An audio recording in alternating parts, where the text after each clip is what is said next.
Hey everyone, Psychopath1c here. Gonna do my first review of the month of manga. So here we go. Month of manga and manga based horror movies. So yeah, here we go. Uzumaki. Um, as you can see, I'm rereading it. I was going to do a review on it when I um first read it, but I was just so excited that I ended up going back and rereading it. Um, so this is the second time I've read it. Almost done with it though. This this manga, great introduction to Junji Ito. If you've never read an Ito manga, definitely check this out. I would suggest Tomie, but Tomie is more of short stories, and some of them have like an overlapping theme of like some stories do feel samey. But yeah, Uzumaki. I'm not really sure what it means. I heard some places say it means vortex. Other sources say spiral, but it says spiral into horror. Pretty much what this is about. It's about a town being cursed by shapes, and the particular shape is a spiral. And what ends up happening throughout the book, you're following the character of Kyrie. There is actually a manga, not a manga, but anime that's out right now. I might review that, but it won't be until way later because, literally, it's only a 4 episode anime, and I've only seen the first 2 episodes, and the the next 2 episodes will be coming on every Sunday. I have Max, so it will come every Sunday on Max. But yeah, so far the anime has been pretty good. Now, to get into Ito's work, you have to definitely talk about the artwork. And this is the 3-in-1 deluxe edition, and it comes with this beautiful I forget what kind of pictures they call this, where it covers like a whole 2 pages. Centerfold, maybe? I don't really know. But yeah, try to show that off. There you can see the father, the Jack in the Box, Shuichi, who's Kirie's boyfriend. And there's Kirie. But yeah, this book is amazing. Definitely well worth a read. Definitely well worth a read, especially during the creepy season. So I'll try to show off some non-spoilers stuff. Uh, if I do venture into spoiler territory, I am sorry, but I'm sure that everybody has read this manga by now. But uh, the characters, they literally do feel like actual characters. They don't feel like they were just put on the page just to be there. You actually feel for Shuichi, and Kyrie, being the main character, you also feel for her too, and you want to see Shuichi and Kyrie make their way out of here. Um, Try to show an iconic scene. Uh, oh, can't show that. That is a little bit of nudity. Even if it's male nudity, and it's just the behind, definitely can't show that. Um, okay, here's a really impressive scene. Um, Shuichi's dad is so obsessed with the spiral that he's pretty much creating spirals inside his own body, and pretty much each eyeball is transferring. Like one eyeball is turning independently with the other one. Yep, that's also in the anime. So yeah. Um, this was the scene that creeped me out. There's just something about long tongues that just creeps me out. Look at that. Ugh. Yeah, this book is crazy. Um, if you're into body horror, like be it David Cronenberg or Lovecraftian horror, like Call of Cthulhu, stuff like that, definitely check this out. Now, it doesn't got the downsides to Lovecraft. A lot of his earlier stuff was uh, just oozing with racism, and that's one thing I did like about Ito. Like, he didn't have any racism in the book, so that was nice. But definitely feels a lot like a David Cronenberg if he was to write a comic book, or in this case, a manga.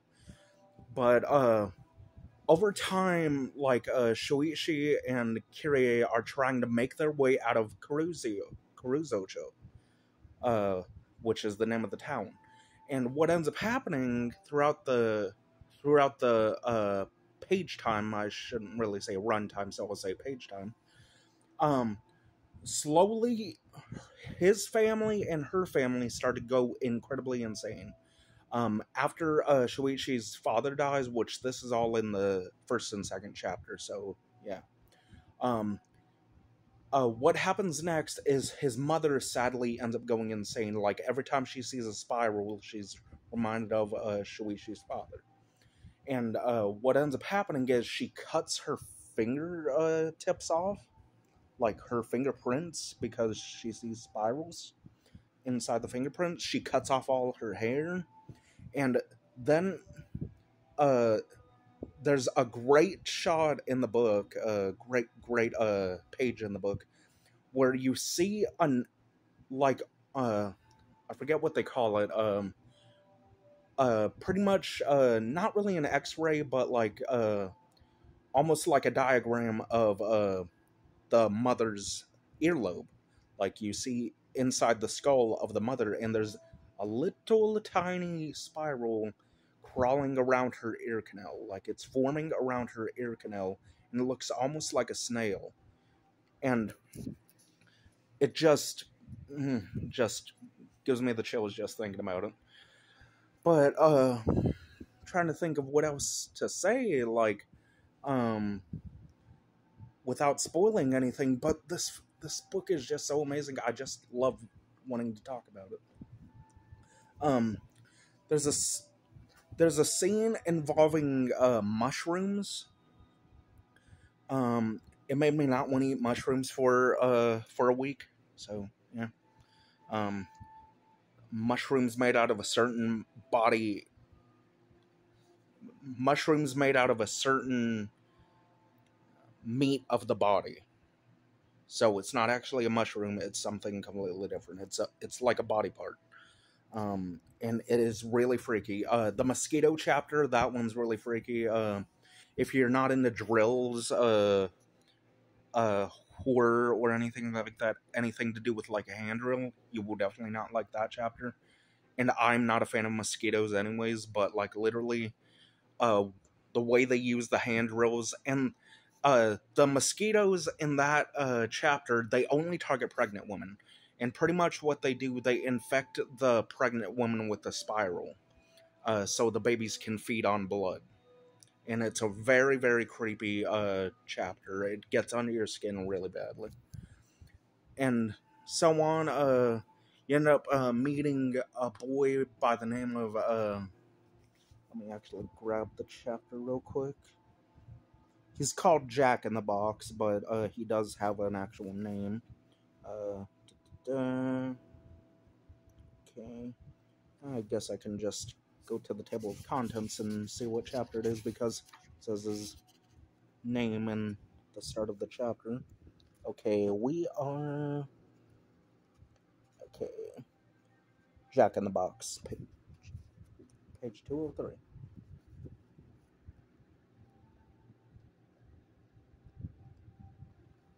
Gonna have to put the phone down. 203, 203. Okay, here we go. Almost there. Oh wow, I forgot how creepy some of this stuff is. Oh, the Medusa chapter. This is a great shot. one of Kirie's classmates gets so enthralled by the spiral. She pretty much wants to become like a queen of the classroom, pretty much, and the spiral ends up sucking the life out of her. So, okay, here is Jack in the Box, and the boy's name happens to be Misaru Yamaguchi. Okay, there he is, Jack in the Box. And the reason he's called Jack in the Box is because he has a habit of jumping out and scaring people. And we probably all at least met some person like that throughout our life who just likes to jump scare people. Well, he takes it to an entirely different level. Like poor Kirie, from the moment you end up getting introduced to him, you just see him scaring people. And throughout the chapter of Jack in the Box, you slowly discover that it goes well beyond just scaring people. He's literally stalking poor Kirie. And he ends up trying to stop a vehicle with the power of his love, but the vehicle ends up ramming into him, and his whole body gets entangled in the tire, and it becomes a closed casket funeral. And later on in the chapter, his body ends up popping right out of the coffin, and somehow is still speaking, and like his body is just jumping up and down almost like a spring, and his spine ends up turning into a spring, and he's just all while he's jumping and prodding around, his body parts are coming off. His arm comes off, his leg comes off, and he's pretty much nothing but a spine and a torso, and just a head. And it's a really freaky scene. And then after that, we also get the much loved snail chapter. So there's that one. The snail chapter is, this is where the body horror comes in. Humans that are infected with the spiral, some of them are tragically turning into human snails. Like their eyes end up bulging out, like they get bubbly stuff all over their skin. They start to grow shells. They go really slowly.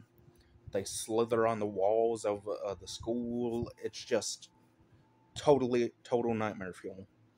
And 3 people end up getting turned into snails. A teacher, the first one being a student, and one of the bullies who bullied the student. But it's a freaky chapter. Like, I wish the movie, which I will get to sometime throughout this week,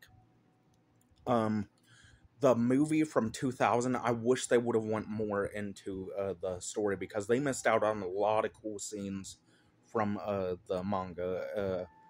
From what I read, the movie came out right after the manga was finished, so I guess like they didn't have the rights to every little thing from the manga, so yeah, that might be it. But yeah, Uzumaki, on a scale of 1 to 10, I give it a solid 10 out of 10. Like, it's creepy, the characters are thought-provoking, the plot kind of gets under your skin, and on top of that, like, the artwork is absolutely horrifically beautiful. That's the best way I can describe it. Horrifically beautiful.